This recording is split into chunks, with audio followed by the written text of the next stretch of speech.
تعرف إن أغنية رمضان جانا اللي بتغير لك مودك وبتحسسك إنك دخلت الشهر الكريم كانت هتفشل في البداية ومحمد عبد المطلب رفض يغنيها؟ طب إيه اللي حصل؟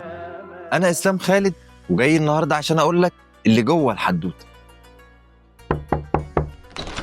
الحدوتة بدأت لما المؤلف حسين طنطاوي كتب الأغنية واتقدمت لأول مرة بصوت الفنان محمد شوقي وتلحين سيد مصطفى، والأغنية في البداية محدش سمعها وكانت في طريقها للفشل، لكن المؤلف حسين طنطاوي صعبت عليه كلمات أغنيته، وهنا استعان بالملحن محمود الشريف وعرضوا الأغنية على الفنان أحمد عبد القادر، واللي رفض يغنيها بحجة إنه غنى لرمضان أغنية وحوي يا وحوي واللي اتقدمت سنة 39.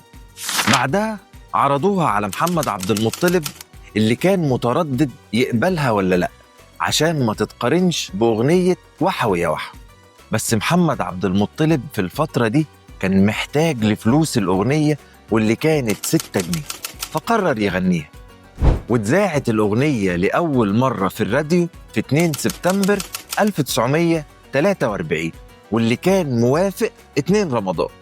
الأغنية ما كانش متوقع نجاحها، لكن عبد المطلب اتفاجئ بردود فعل الناس وإن الأغنية أصبحت النشيد الوطني لشهر رمضان الكريم، وده لأن الأغنية لمست قلوب كل الناس، وفي كل مرة هتسمعها هتحس إنك بتسمعها لأول مرة، وده بسبب معانيها الجميل.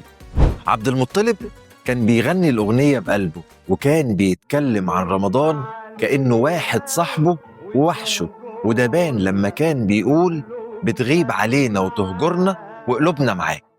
في سنة 65 اتصور أول فيديو للأغنية، وتقديم الفيديو كان مختلف على عبد المطلب شوية لأنه كان بيغني الأغنية وهو لابس لبس فلاحي.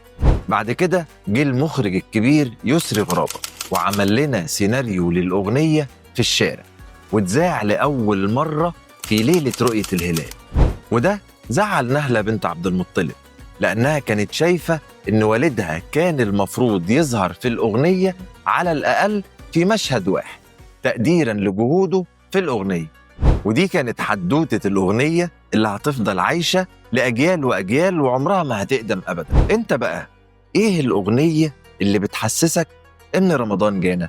كل سنة وأنتم طيبين والسلام عليكم.